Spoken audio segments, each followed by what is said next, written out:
Good morning and welcome to Micro Moment Monday. And boy, do I have a surprise. Ta-da! This is a success, my first success after fail on the sprouted grain flour. And here is the crumb. It is not gummy at all. Now, this loaf has some problems, including the taste, but at least I got it to where it has a nice crumb. So I'm still working, but I just want to tell everyone thank you so much for all of your wonderful suggestions. Most of you agreed that what the problem was with my flour, not with the recipes that I was using. I had oversprouted the grains, and you were absolutely right. For this flour, I sprouted only until the first little pop through was visible, and then I dried them in the dehydrator and then ground them up. And I'll be giving full disclosure of everything, but I need more practice on recipes. I need to develop some better recipes. This one, as I said, had some problems that I wouldn't want to pass on to anyone. So we're on the roll with doing background work and research on baking with flour that has been sprouted from grain.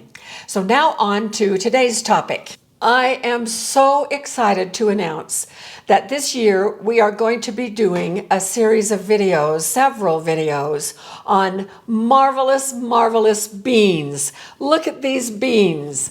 This is so exciting. So I'm going to introduce you to the beans that we have, and we'll be open to suggestions for your idea of what you would like to see us focus on if your beans aren't here. So right over here we have kidney beans, navy beans, pinto beans.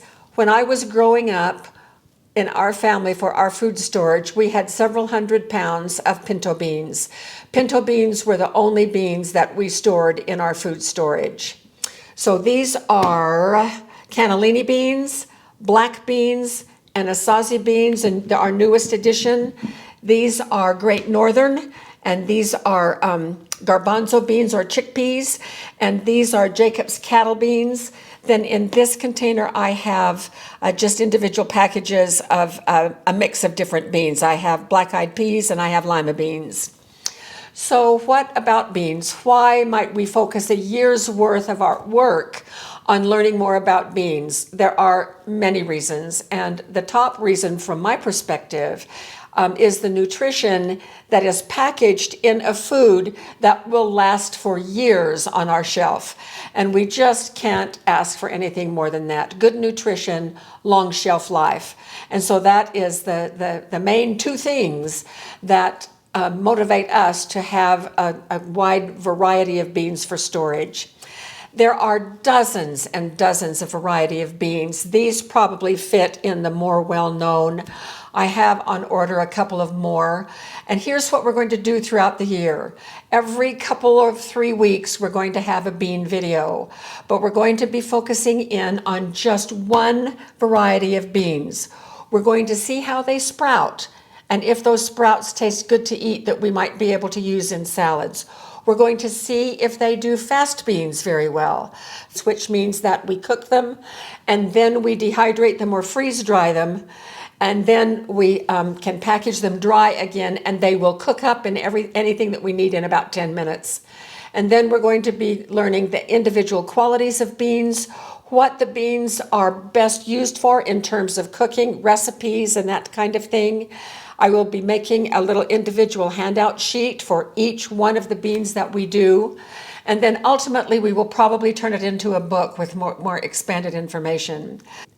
We already have about 18 videos that we have done on beans. I'm going to be setting up a playlist on beans so you can easily find the bean recipes and instructions for canning. This series will not focus on canning. We have canned beans and have several videos that we can refer you to. So I wanted to go over just a little bit the nutrition. And I have gone to the U.S. Department of Agriculture for information, which coincides with information that I have checked elsewhere. But beans are really a remarkable, nutritious little package that serve us very well in times like we're in right now, which is their availability all over the internet and in our grocery stores, and for long-term storage so that we can have them available if the grid goes down long-term and grocery stores all close down. So first of all is in the nutrition category is the protein. Beans are a fantastic source of protein. They're every bit as strong in the protein category as are meats and fish. And what the information here says that proteins, of course, are the building blocks for many parts of our body. So we want to make sure that we get plenty of protein, especially if the grid goes down and we're having to eat things out of our food storage. Many people who are plant eaters only, a major part of their diet is beans.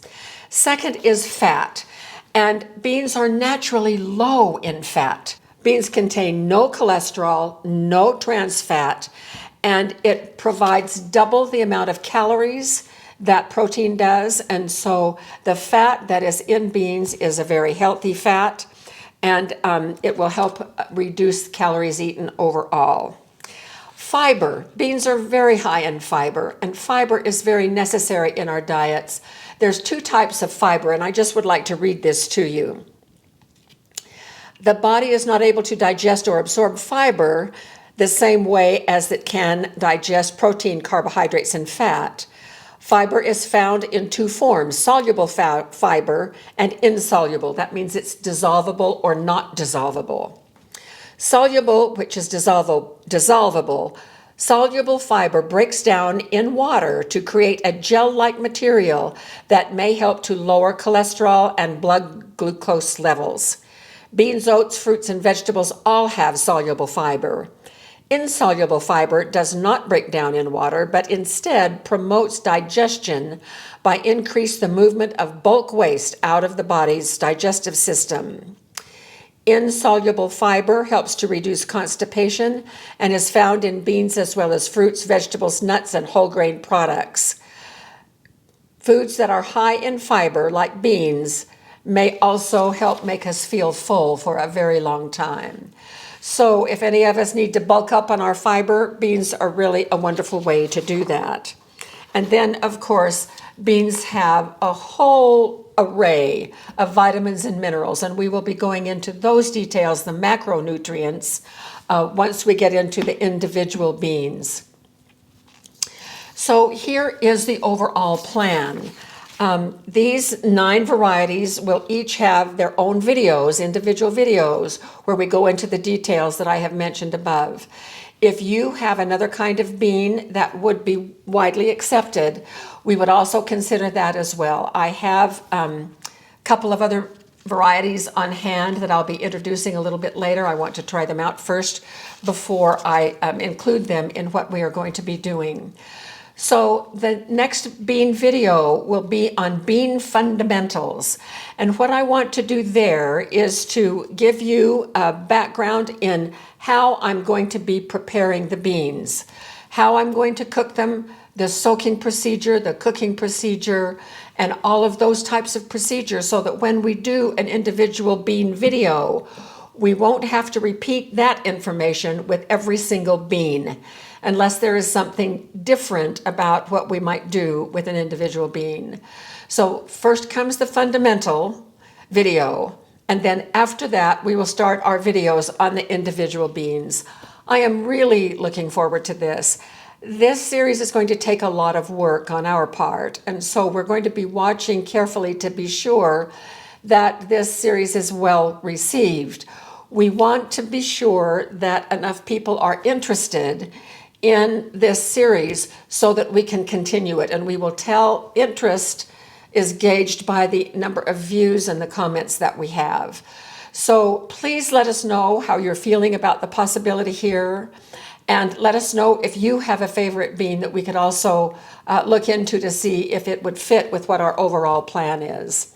So that is basically what we're going to be doing with Marvelous, Marvelous Beans throughout this year.